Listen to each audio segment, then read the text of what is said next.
ଜାତୀୟ ସେବା ଯୋଜନା ଦ୍ୱାରା ଶୀତକାଳୀନ ସ୍ୱତନ୍ତ୍ର ଶିବିର ଉଦ୍ଘାଟିତ।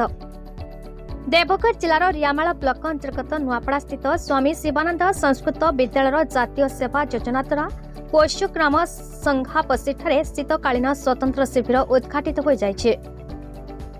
ଉକ୍ତ କାର୍ଯ୍ୟକ୍ରମ ମହାବିଦ୍ୟାଳୟର ଅଧ୍ୟକ୍ଷ ପଣ୍ଡିତ ରୋହିତ କୁମାର ଦାସଙ୍କ ପ୍ରତ୍ୟକ୍ଷ ମାର୍ଗଦର୍ଶନରେ ମୁଖ୍ୟ ଅତିଥି ଭାବେ ମହାବିଦ୍ୟାଳୟର ପ୍ରତିଷ୍ଠାତା ତଥା ଅବସରପ୍ରାପ୍ତ ଭାରତୀୟ ପ୍ରଶାସନିକ ସେବା ଅଧିକାରୀ ଡକ୍ଟର ପ୍ରଶାନ୍ତ କୁମାର ପ୍ରଧାନ ସୁସ୍ଥ ଭାରତ ଗଠନରେ ଛାତ୍ରଛାତ୍ରୀ ତଥା ଯୁବକମାନଙ୍କର ଭୂମିକା ଓ ସେବା ଦ୍ୱାରା ଅସମ୍ଭବକୁ ସମ୍ଭବ କରାଯାଇପାରିବ ବୋଲି ପ୍ରେରଣା ଦେଇଥିଲେ।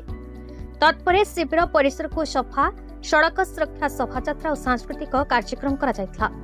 ତୃତୀୟ ସ୍ତରରେ ମହାବିଦ୍ୟାଳୟର ସଂସ୍କୃତ ସାହିତ୍ୟ ଅଧ୍ୟାପକ ସତୀଶ କୁମାର ମହାପାତ୍ର ସ୍ୱେଚ୍ଛାସେବୀମାନଙ୍କୁ ଜାତୀୟ ସେବା ଯୋଜନାର ଲକ୍ଷ୍ୟ ଓ ମାନବବାଦ ଉପରେ ବହୁ ସାରଗର୍ଭକ ବକ୍ତବ୍ୟ ରଖିଥିଲେ।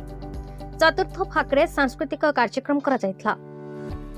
ପଞ୍ଚମ ଭାଗରେ ସନ୍ଧ୍ୟା ପ୍ରାର୍ଥନା ଓ ସତ୍ସଙ୍ଗ କରାଯାଇଥିଲା। ଅଧ୍ୟକ୍ଷ ମହୋଦୟ ଆଗାମୀ 27 ତାରିଖ ଶୁକ୍ରବାର ଦିନ ମହାବିଦ୍ୟାଳୟ ପରିସରରେ ଦେବଗଡ଼ ରକ୍ତ ଭଣ୍ଡାର ସହାୟତାରେ ଏକ ରକ୍ତଦାନ ଶିବିର ଆୟୋଜନର ସୂଚନା ଦେଇଥିଲେ। ମହାବିଦ୍ୟାଳୟର ବେଦ ଅଧ୍ୟାପକ ତଥା NSS program officer Tanoj Kumar Mahapatra କାର୍ଯ୍ୟକ୍ରମ ସଂଯୋଜନା କରିଥିଲେ ତଥା ଉକ୍ତ ସପ୍ତାହ ବ୍ୟାପୀ ଶିବିର ଡିସେମ୍ବର 31 ତାରିଖ ମଙ୍ଗଳବାର ପର୍ଯ୍ୟନ୍ତ ହେବ ବୋଲି ସୂଚନା ଦେଇଥିଲେ। ଉକ୍ତ ଶିବିରରେ ମନୋଜ କୁମାର ସାହୁ, ନରୋତ୍ତମ ସାହୁ, ପିପନ ସେଠୀ, ଶରତ ବେହେରା, ପ୍ରମୋଦ ମହାପାତ୍ର, ସ୍ୱେଚ୍ଛାସେବୀ ଆଶିଷ, ରିତେଶ, ଗୌରବ, ସମ୍ବିତ, ଜ୍ଞାନ, ଚିନ୍ମୟ, ଶେଖର, ଜ୍ୟୋତ୍ସ୍ନା, ମନୀଷା, ଚୁମ୍କି, ମୋନାଲୁସି, ବୁଦ୍ଧେଶ୍ୱରୀ, ବବିତା, ପୂଜା, ପ୍ରତିମା, କୃଷ୍ଣା, ଗାୟତ୍ରୀ, ଶିବାନୀ ପ୍ରମୁଖ ସହଯୋଗ କରିଥିଲେ।